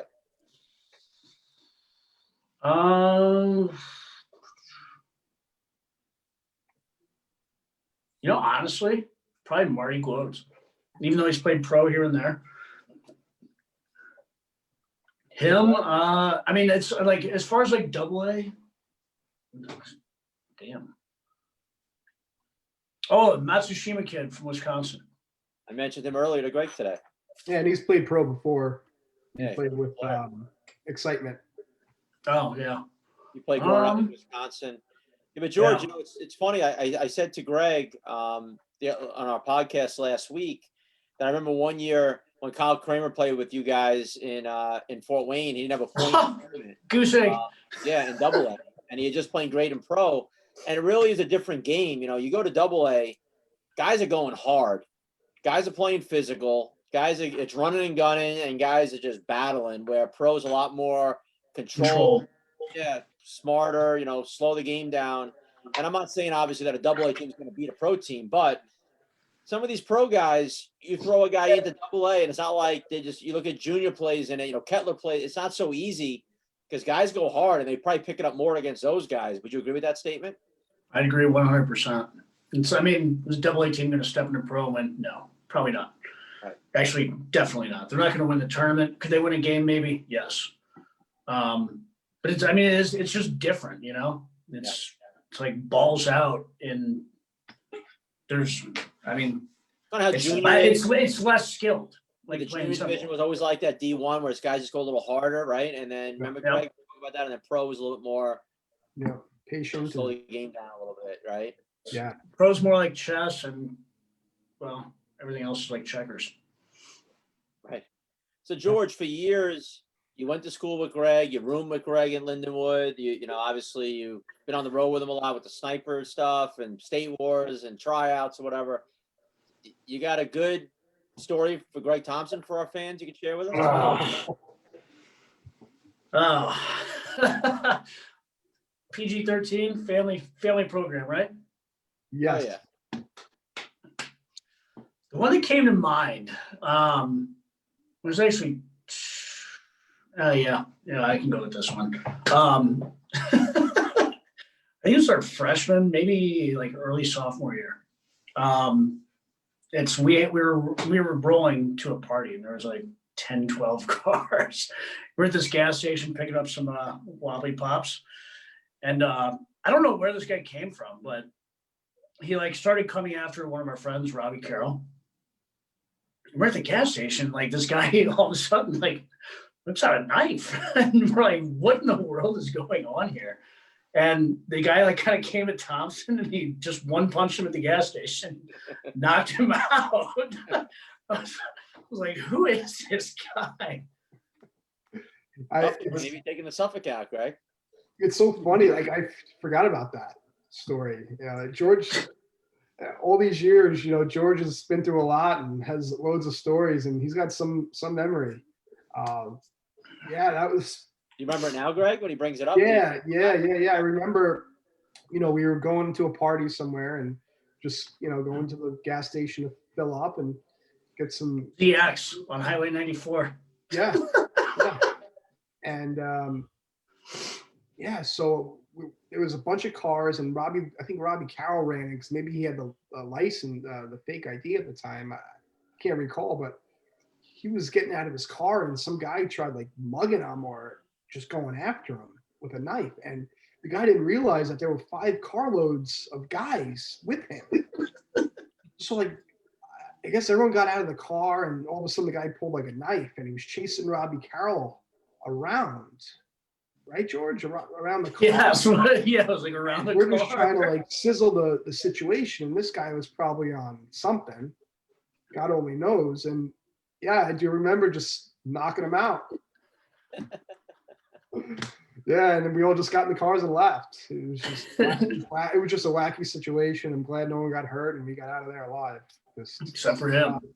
That was pretty Greg good. Tyson. Yeah. So funny. Speaking of our buddy Phil Maroney, he had done this for us a while back. This is Phil Maroon, coach of the Marsblade Lions. Okay, and I guess I'm the brother of Pat Maroon, Stanley Cup champion, back-to-back Stanley Cup finalist. Are you listening to the State Wars Hockey Podcast? Because I know I am. Let's go Bolts, baby. Buddy, update that a little bit. What's that, Greg? What? You have to update that a little bit. Yeah. You know? Back-to-back champ now, Stanley Cup. Well, yeah, he said Marsblade's line, so you don't have to update too much. Yeah. Yeah, it'll be exciting to see the new Marsblade team in the Pro Division this year, GT. Yeah, I mean, I think they're going to have some big pickups. You know, obviously it's a lot of the same Alkali Rebel Lion guys. But yeah, I mean, I'm sure they're going to pick up some studs, and they're always in the mix, man. Good team. Yeah, and I think Joe, he'll be coming back this year. Marsblade, unveiling their new thing this year. They're really pushing hard, and I would expect them to just try to really bring out the best team they've ever had this year. And we've been talking about how that Palm Pro Division, just like George had mentioned, the Senior AA will be the toughest ever this summer. I expect the same with the Palma Pro. I think it's going to be the toughest year to win it. But we're real excited to be back to St. Peters, Missouri, one of our favorite spots to be for sure. Love that facility. You like playing there at that rink? Besides being home, George, do you like that facility? Love it. Love it. I'm sorry, go ahead. Would you rather be playing at home or being away? I think I like it better at home. And so I like the other rink I like Irvine is obviously that's like the Mecca. That's like my favorite rink ever, just because there's no walls. But yeah, I mean, nothing compares to playing at home. It's just, especially all the interest we drum up with this like Car Shield Mudsnakes rivalry thing, and it's like all friends and Families come out and stuff like that. yeah, we got some big plans for the summer, by the way. We got to remember, Greg, George is not married with kids. So when you're single, you're home, you get to, take guys on the town, show off your hometown, take them to Ameristar, do whatever you got to do. If you're married with kids, I'm sure Phil would chime in here and say, oh, it's easier to be on the road. You get focused on the team, whatever. You don't have the distractions. But for George, it's just like you're bringing the party home to you and you got your boys and you're the man at home. It's Free for all. Yeah. Yeah. It was great when we were in college. I mean, on rain days, we look at each other like, oh, we're not going to class. Walking this crap, all the way to one of the buildings. But we used to hit up Ameristar. We used to go, let's just go to Ameristar. We'd go with $10 each and play with that. And we win. That's our drinking money for the night. If not, then we stayed in or found a way to go out. Always. Yeah. So that was, Tim, you never really asked me a story about George now. Oh, Yeah, God. you got a story about George? No, I'm just joking. I'm not going to get into that. But Oh, yeah, you can tee off if you like. no, it was just, Just remember, it's a family program. No, You it was have fun. comical, like rooming with George, obviously, just because, we had some good times and good memories. But, just a couple little George things, like he loved Taco Bell. So he'd go out to Taco Bell all the time. And one night, I look over, I always went to bed. Like I never played video games or anything. And I'd wake up in the morning and George is passed out, chewing his mouth, Taco Bell all over him. He had, cheesy potatoes in his hand still. And just, you wake up and he's just sitting there like this, just like 7 a.m. in the morning. And I was like, college or State Wars last summer? Yeah, both. What do you think I am, Bokina? Come on. And I was kind of like the father figure in that room. No question. Always had to clean up, wake him up for class, make sure he was going to class so we can play hockey. The best was Thompson would wake me up for class and be like, hey, get up, we got class. I go, it's canceled. And he's like, no, it's not. I'm in your class. Yeah, he used to always try to pull that stuff. And Didn't George live there at campus one year? He wasn't even going to the school? Live right by there. Okay.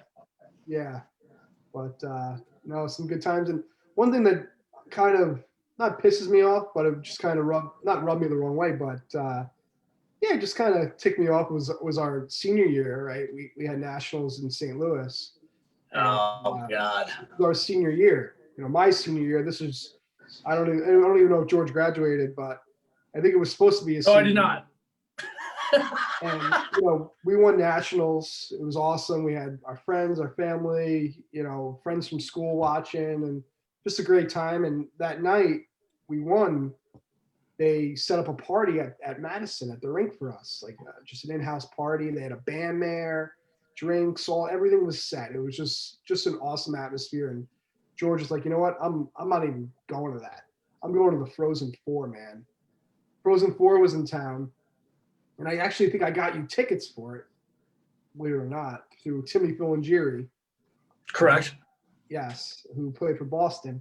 And George left his team, myself, his roommate who he was with the last 3 years or so. My babysitter. To go out to a Frozen Four game. Meanwhile, this is like our last hurrah, So I kind of think I still see that Greg, huh? What's up? Still haven't gotten over that. Yeah, no, it was just a little bothersome just because it was our last hurrah and, George left us, as a team. So I don't know if he regrets that move. I'm sure. I don't regret it one bit. Not one bit. But, I bet he wouldn't do that to the Mudsnakes if they win State Wars this summer. no. What are you talking about? I'm going to have to. So yeah, I can't that make them anymore. was a little something George did that kind of ticked me off. Yeah, you know what, Greg? It's my sincerest apologies to you. While I do not regret what I did, I apologize for the way it made you feel. Apologize to the team. Growing up there by that comment. Our buddy Vic Zuniga chimed in, Greg. Said he hasn't been on Facebook since March 17th, but logged on today just to hear Georgie. Happy birthday, buddy. Happy New Year, buddy. So, George, you have a good Vic story, George? yeah. Oh, I got a couple. Let's hear the one. Skills comp. Yeah. Oh man. So it's me and Andy Cripps working the skills competition as we did like most years over in ring 3. Yeah. So this kid, I don't remember, I think it was Michigan. I'm not completely positive. Someone may correct me. This kid takes off, like fastest skater. After a half a lap, like he gets from this side of the red line to this side, stops skating. And just starts coasting while the other kid's still wheeling. And they're like, all right, you lost. Like, oh, I thought, and just started like really going after Vic. And Vic threw him out of the skills competition. Boom! See ya. First player ejected from a skills comp. Vic Zuniga. And me and Cripps, like, I had a hard time running the rest of the skills competition because I couldn't stop laughing. I was like, this is the funniest thing I've ever seen in my life. Well, I wonder if you got a refund from that one. Yeah. Is $20 back? Yeah. I gave him 10 because you'd have to lap. I think we gave him a shirt. Yeah. That's so funny. Here's a shirt, bud. Go cool down. Yeah. Yeah, that was Nick said that's fake news, by the way. that was not fake news. Tell him to make the story right then. I remember, Greg, when we were in St. Peter's, I guess it was 2000 and I don't know if it was the first year we were there in 12 or maybe it was 15. How old are you guys? So yeah, it had to be 15, I guess, when we did the roast. So, we were doing a roast of Travis Bokina and we set up that pretty cool bar to do it at. And then midway through, I was like, you know what, George, let's get George too, because George's birthday is the same year or whatever. And George is so pumped to get Travis. And then we got him also, and he was a good sport about it. Yeah. We sat him down. We had a pretty good crowd of all the refs and stuff. I know there is video of it somewhere. That was a fun time doing the roast of George that day too. That was hilarious. Complete surprise too. You're having me plan Travis's, and then you're roasting me too. That is. Yeah, it was fun. Yeah, some good. That was a good With move. them extra, they had the dunce hats on or whatever we had, or the Burger King crowns on, or whatever we had on them, and yeah, it was pretty funny stuff. That was a funny night. Yeah, good old Travis. I still owe him an apology, by the way. I've treated him like an asshole for a lot of years. So Travis, I reached out to him a couple times. We're getting too old for this stuff. Even though you did pull the biggest scumbag move that a rink staff member has ever pulled on me. Yeah, it's over with Travis. Hopefully he's watching. So PJ Towell chimed in here, said, ask George about the Robert Frank cameo. Who? Robert Frank cameo? Is that the Cameo. wrestler? Who asked about that? PJ Towell? Who? Some guy asked about the Robert Frank cameo. Do you know what the Robert Frank cameo is? I do. What's that? I do. I don't know who asked. This guy PJ Towell, do you know him? Who? Like, I mean, can you spell it? An 89 kid from Missouri used to be pretty damn good, He worked for State Wars too, scorekeeper extraordinaire at one time before he ditched us.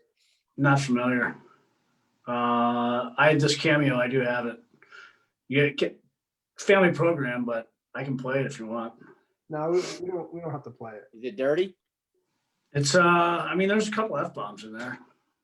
You'll show us I'll send it to you guys separately. I've seen it before. Separately. Yeah, I've seen it before. It's pretty good. It's pretty good. And yeah.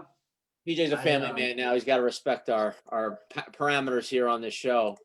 State Wars family business here, Tim's the one that said it, not me. I'll tell my last George story here, and it's not even really a George story, but he was part of it. It's pretty funny to me. I remember George, us being in Illinois for State Wars, and him and Phil Maruna got into a big argument. Phil just had enough. Which And one? Phil's like, I'm going home. So they were rooming together, and Phil packed up all his stuff. He got that, that cart from the downstairs of the hotel that you could hang stuff, the luggage rack. So he got that. He put all his stuff in. He had his shirts hanging up, whatever. I'm trying to convince him to stay. He's done. He's mad at George. It's over with. He's leaving.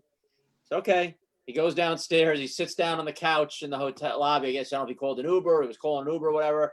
The rack's next to him. We leave to go to the rink or whatever. Come back hours later.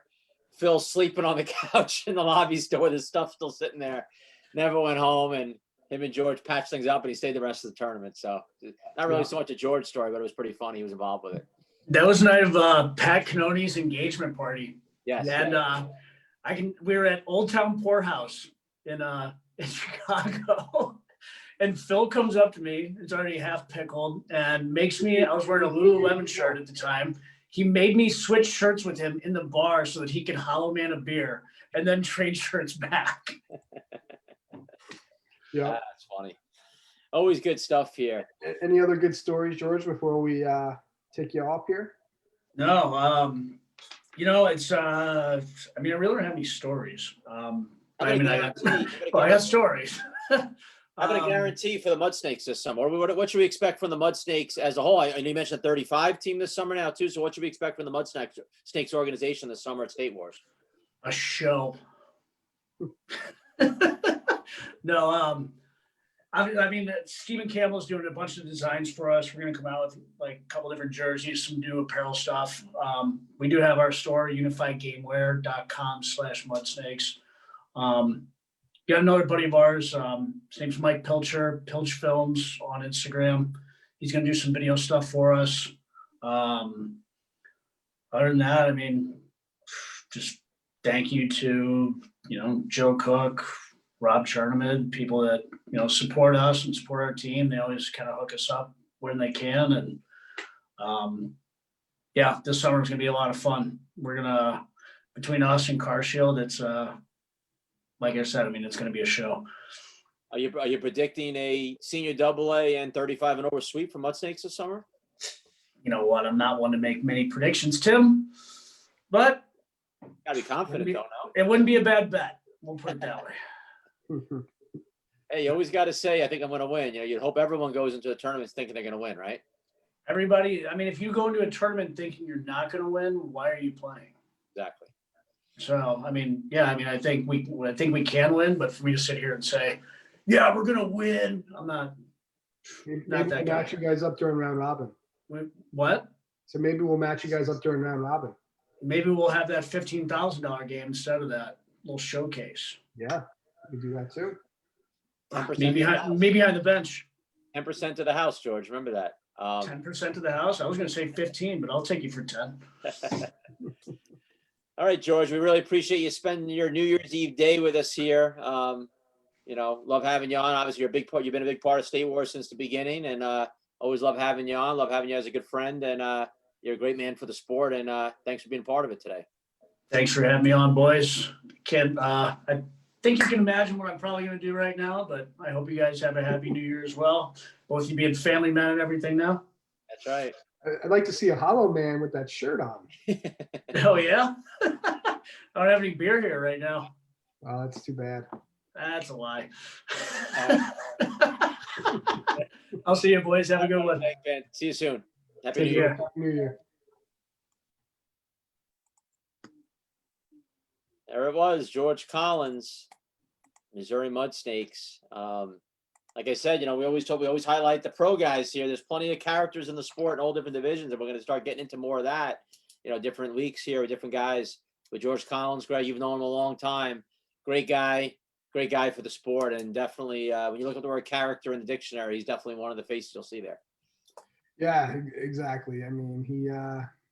He's good for a laugh. Great hockey player and good friend of mine, and I'm excited to see their little battle this summer with Car Shield, Mudsnakes and Car Shields. Probably more fans of that than a pro game. Oh yeah. especially with the local people. You know? You know, it's different with Missouri than other places, and maybe I would say New York would probably be the same too. But you know, California, some of the other places, they're competitive, but they're all buddies, and when it's over, they kind of hug, and even during the game, they're probably smiling or whatever. You watch these guys play. If it was a Missouri Mudsnakes, Missouri Car Shield type game, these guys are going for blood out there. Yeah. You know, and they're shit talking, they're hitting each other. There's no friends, there's no smiling, and the team that loses, half the guys, you know, a guy like Kyle Kramer, he's been famous for getting his car and he's driving all the way home as soon as the game's over if he loses, you know. So Yeah. there's a lot more angst going on, I guess is the word, when Missouri teams play each other for sure. Another story that pops out of that I forgot to bring up was I lent George a lot of money one time during college. Like, I mean, a lot of money, especially for a college student. It's Like probably over $100 a lot of money. over $1,000, you know. And years later, we're at a casino, and I had no more chips left. So we're at the table. I didn't want to go to the ATM machine. I'm like, George, give me that chip. You know. He goes, all right. I'm like, I'll pay you back later or whatever. So a week goes by, whatever. I forget about it. You know, I think it was $100 chip, and he sends me an invoice. I'm like, George, what's this for? He goes, oh, I remember at the casino. I'm like, holy shit. I'm like, George, you still owe me probably about $1,000 right now, and you're worried about $100 chip. So that was pretty funny. He goes, I need to get my car fixed. Can you please send it over to me? So I had to send him over $100. So he's still in the hole with me. He still owes you $1,000. Yep, at least. That would have been a great time to bring it up. I know. I brought it up to him before. So George, if you're still watching, Greg's PayPal is tim@statewarshockey.com if you want to send over that G. Take care of that bet. Yeah. Maybe we'll throw that $1,000 on a bet, Snipers 35 versus Mudsnake 35 this summer at State Wars. Oh yeah. Should be interesting. This is Jason Miro, coach of Mission Black Ice Hockey. When I'm not home counting my gold medals, I'm listening to the State Wars Hockey Podcast. Well, the Mudsnakes, they've got some medals as well.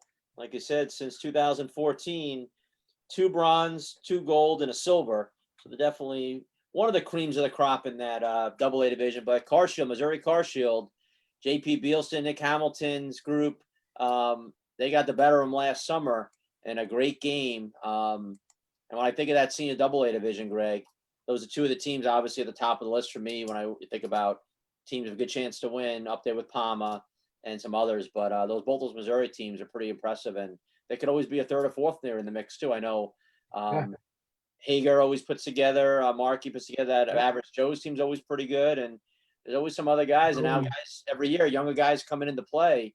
You never know.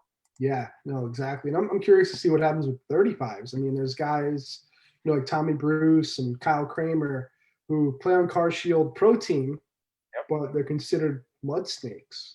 Right.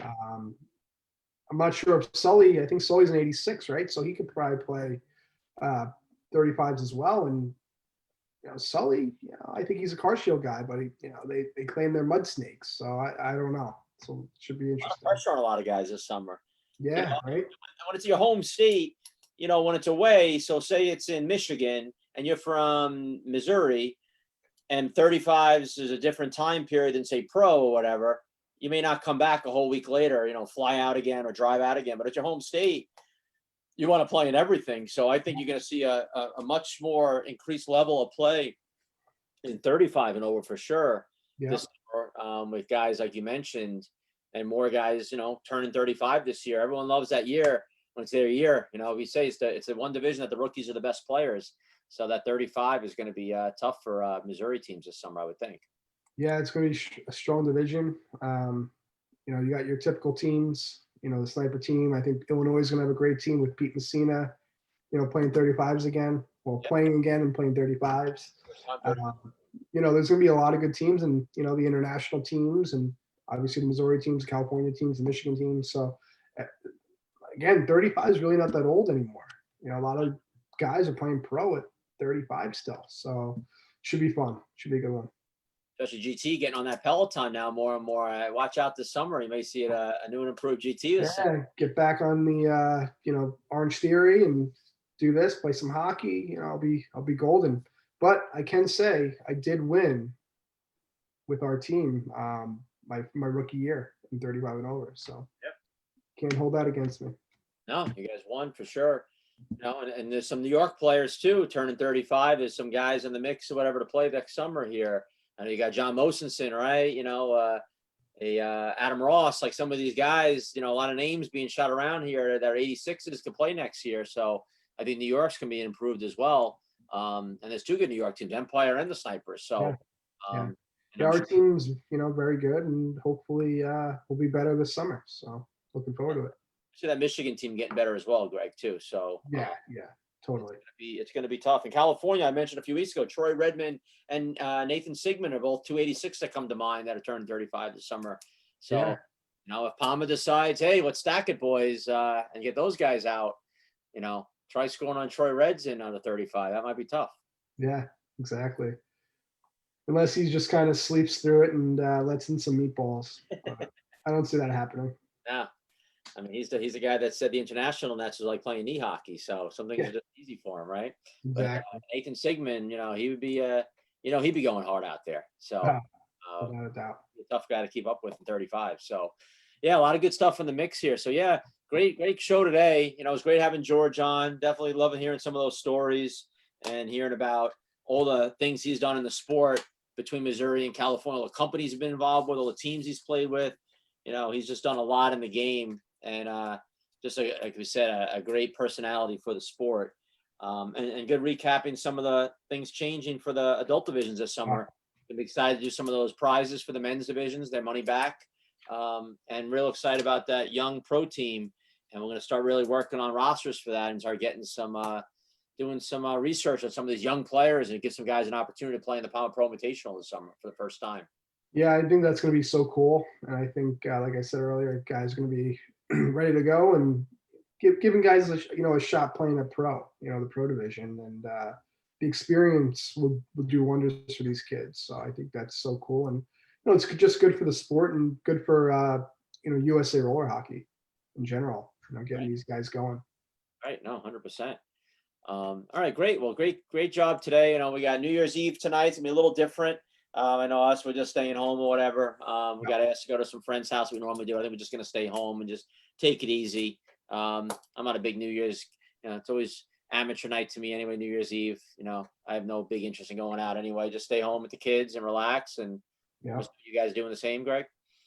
Yeah, we're staying home. We got invited to a couple dinner parties and whatever. But we're playing it safe, staying home, and having our parents come over. So. Nice. All right. Awesome. Well, happy New Year's to everyone back at home. We definitely, I'll never say it can't get any worse because it always can, but just want to say obviously looking forward to a better 2021 and hopefully a happy, healthy one for everybody at home. Next week, right? You want to talk about next week's guest? I'm pretty excited about next week. Yeah, another Missourian. Coming. Actually, he's tuning in from all the way from Germany. Our good buddy Travis Turnbull plays for the Tour Mudcats, and awesome player. Still plays professional hockey in the Dell over in Germany, and looking forward to Travis, and I'm sure he's got some crazy stories as well. So should be some good stuff. Oh yeah, definitely excited to have Travis on next week. And gentlemen, this is PJ Cavaya, the voice of State Wars Hockey, and you are watching the SWH podcast brought to you by Glass Half Full Productions. Thank you to all of our amazing sponsors: Mission Bauer, Tour, Alkali, La Beta, Rink Rat, Conix, Warrior, Monkey Sports, Yord Watches, Car Shield, Rocket Puck, Wraparound, and Top Shelf Targets. We look forward to seeing you all on the rink soon. We definitely look forward to seeing everyone on the rink soon in 2021. Have a happy 2021 New Year's tonight. Be safe, be healthy, and we'll see everybody soon. GT, checking out. Cheers. Talk to you soon.